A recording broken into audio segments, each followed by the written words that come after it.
All right, on this episode of Bowks Talking Bouts, excited to be speaking with an individual competing at Bellator 268. It goes down on October the 16th, a consequential light heavyweight bout between Dovletdzhan Yagshimuradov and Karl Albrektsson. And happy to be speaking to Karl once again. How are the training preparations going ahead of this one here, man? Well, training has been very, very hard and tough as usual, but it's been going very well. I feel very well prepared. And I'm kind of curious because last time we were speaking, we were kind of touching on the situation with Pancrase Gym Sweden, and you were saying that they had lost the physical location. I mean, the core group of fighters still remaining, but can you, I guess, provide an update on Pancrase Gym Sweden? Have you guys found a new physical location and all that? We're renting a mat at a local gym in town, but it's pretty small. We haven't found our own gym, so to speak, yet. But you still manage to get good training in with good training partners and jump around to different clubs. Stockholm is a very cluster of different clubs like boxing, MMA, and jiu-jitsu and stuff like that. So you can still get good training in. Yeah, it seems like you get in a lot of stellar work. I mean, like Nexus/Fight Center, Stark Jiu-Jitsu, Sweden top team. It seems like there's a lot of great spaces to work at. Yeah, there's a lot of talent in all different areas. And like I said, it's a small town. Everybody knows everybody. So we all try to help each other. Yeah, no doubt. That's what it's all about. And last time we were talking, we were discussing how you've gotten to work with guys like Sebastian Kadestam and whatnot, but for more of the bigger bodies closer to your weight category, it seemed like All-Star Gym was kind of that space for like sparring and kind of training camp purposes. Like, who specifically are you sparring with ahead of this one here to kind of prepare yourself for this fight? Well, I've been sparring a lot at All-Stars lately, and a lot with Khamzat Chimaev and Alexander Gustafsson, and also my regular sparring partners, but also from other cities in Sweden like Malmö and Gothenburg. So there's been a lot of bodies and a lot of different new sparring ahead of this one. I was going to say, it must be invaluable experience working with a guy like Alexander Gustafsson. I mean, just being that you're a surging light heavyweight fighter, and I mean, he has a tremendous resume as a light heavyweight fighter, so on the level of not just physical technique, but also probably lessons learned in the gym, just in certain discussion and stuff like that, I imagine Alexander Gustafsson is quite the invaluable resource, as it were. Yeah, definitely. He has a tons of experience, and he always gives good tips and advice after sparring. So yeah, he's a very good resource to have so close. Yeah, that's great to hear for sure, man. And kind of wanted to touch on the last fight there because it was another one outside of the Bellator circuit there, which I find kind of interesting that you're also allowed to still maintain the regularity of competition on that superior challenge circuit there. And you got that, TKO ground and pound victory. Like, what were your thoughts overall on that May performance that you had there against Vladimir Mashenko? It was an easy fight. Just building a bit of a record and still staying active and staying a bit at home because I really simply got a child, so I needed to stay at home and still be active. Yeah, for sure. Is that something that like you had worked out with Bellator in a previous, I guess, contractual agreement, like the ability to compete outside of the banner a little bit just to facilitate, that regular rate of activity and ability to provide for the fam that you just kind of outlined there? But Superior Challenge and Bellator are, they have a close, they're working together. So they are doing business with each other. So they are not each other's competition.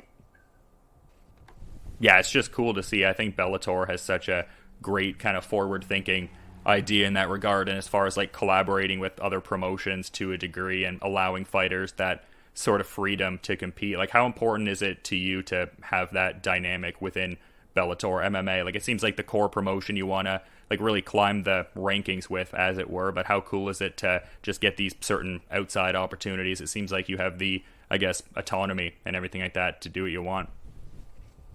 For the fighters, I think it's great. Or for me especially, it feels great. It gives you more opportunity to fight. So, and that's what the whole business is about. It's about fight business. And if you're not fighting, you're standing still.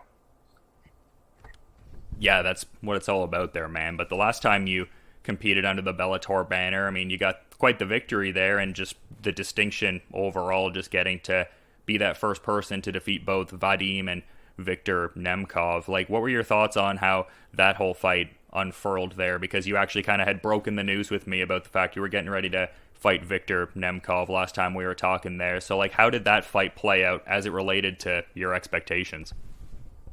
Well, I think I got my game plan and strategy. I did it very well. I had some... My little brother didn't get along. He was supposed to come with me to the fight, but he tested positive, so he couldn't get on the flight. So I think I needed him to get that little extra push during the fight, because I think I played it a little bit too safe against Viktor. I just wanted to win. I feel like I could have finished him in the second round if I really just changed the gear and just blasted him a little bit with the ground and pound. But you live and you learn. Yeah, and you think like not having your brother cornering you was like a big kind of part of that, like that variable there? Yeah, definitely. Because he knows me so well, and I like his voice. It sort of penetrates everything when I'm fighting. So he would have said like, "Go for the finish, step up." Then I would have changed gearing and stepped up. But now it's just it was a comfortable victory. It was good to get 15 minutes in, but looking back, I could have finished definitely. Yeah, fair enough. I mean, looking at what you could improve from what was comprehensive performance all around, I think that shows the desire to want to keep advancing and sort of growing there. But I mentioned that you were the first to defeat both of the Nemkov brothers there, and I was reading an article by Chad Porto that was kind of framing it in this kind of context, like talking about how in Pride there was a lot of like the family-oriented kind of feuds and certain things like that going on. Like, what do you think about all of that? Is that an uncomfortable characterization? Like, Karl Albrektsson against, the Nemkov siblings, like that kind of deal? Or do you embrace it a little bit? No, I embrace it, but it's like, I fought Valentin too. Yeah. So, yeah.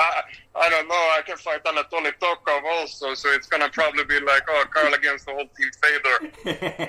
But I think it's fun, it's good for business, and I have no problems with Team Fedor or the Nemkov brothers. I have nothing but respect for that team. They're so good fighters. It feels just an honor to compete and like be on the same level, and we've seen each other on the circuit now for so many times, so it's just like, hey, what's up, man? Like, there's no beef. It's just a good competition. Yeah, I'm glad you said that, because that was sort of the vibe I got from it. Like, not like a bad blood oriented thing, but pure competition. Like, the Team Fedor guys are really going to, test you in a certain regard. And I imagine that gives you an opportunity to just really show where your skills are at. So I'm sure there's that mutual kind of appreciation in a certain regard. Definitely, I learned so much from just fighting Team Fedor, and I think it's good with rivalry. It makes me want to improve and push my level a bit further, and I believe that Vadim and the whole Team Fedor, like, they feel the same way. Yeah, I would say so, for sure. I mean, definitely you bring in a lot of great skills to the table, but I wanted to talk about your upcoming opponent here, Dovletdzhan Yagshimuradov, because they had a bit of a streak going, that 8-fight win streak, but recently, snapped by Corey Anderson there, who's continuing in the Grand Prix. I mean, Yagshimuradov, former ACA light heavyweight champion. Is this a guy that you or maybe someone in your camp has done a level of tape study on, or more just focusing on shoring up your own skills to express yourself as fluidly in the fight itself? Well, we definitely have looked at a lot of tapes on him and what he likes to do in the fight and how he fights and his style and everything. And he's a very good fighter. This is a tougher matchup than the one I had earlier. So I have to be extremely on my toes and really bring my A game, because this guy is really top level.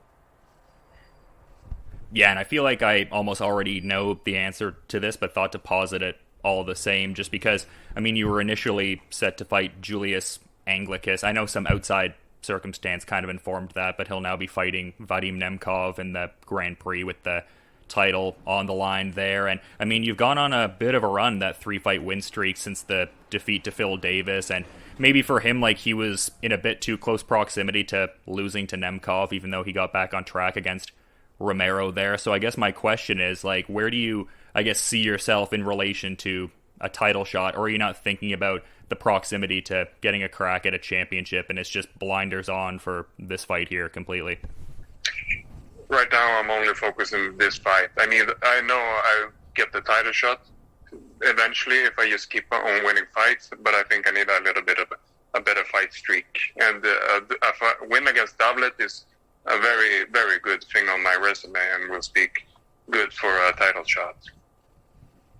Yeah, and I mean, part of the, upper echelon of the division, ranked number 10 presently. And I mean, it's been not super recent, but relatively recent, I guess, that Bellator has kind of instantiated those rankings there. Like, what do you think about there being a defined rankings hierarchy in Bellator? Like, do you enjoy it as a competitor because it gives like a clear kind of like hierarchy and like an idea of who you might be facing next and things of that nature? Yeah, definitely. I like it. It knows where you need to go and where you are.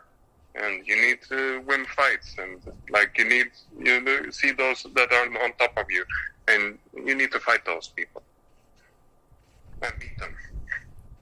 Yeah, man. At the top, right? Now you have a clear mental goal on where you are and where you want to be.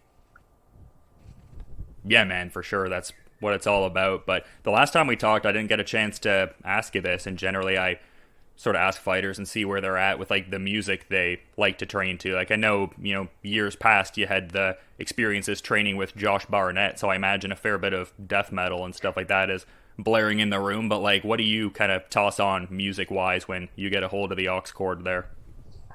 Oh, well, it's different. It depends on the training and like the mood. But now recently it's been a lot of Russian pop.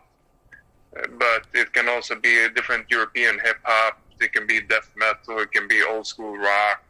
It can be salsa. I'm definitely not just, it's going to be this music. It depends on the vibe of the day. Yeah, for sure. Definitely can vary a little bit there for sure, man. But been good getting to talk to you, and I appreciate you giving some insights ahead of this fight here. So to that point, is there maybe anything you might want to add as a parting thought as we're kind of wrapping things up here, Karl? No, enjoy the fight. It's going to be a good fight. Yeah, it's going to be a stellar tilt there for sure. And I mean, definitely people got to go give you a follow on Instagram there. I was noticing you got hacked around May there, so you got to get some people following you. King Karl Albrektsson. Yeah, King Karl Albrektsson nowadays. The last one, it's gone. Yeah, that was a very curious kind of thing, and you're definitely a fun follow on that platform. Like, I saw the July Instagram post with you with the two lads in the luchador masks there, so I was like, oh, that's kind of fun. What's going on there? Yeah, man. Yeah, you'll love to see it, but people are going to love to see this fight here at Bellator 268. It goes down on October the 16th, a light heavyweight bout that has, consequential implication for the division. Dovletdzhan Yagshimuradov and Karl Albrektsson testing skills there. And yeah, just to reiterate, thanks for providing the insights and coming on the show again, man. You enjoy the rest of your day there. Thank you. You too, sir. Have a nice day.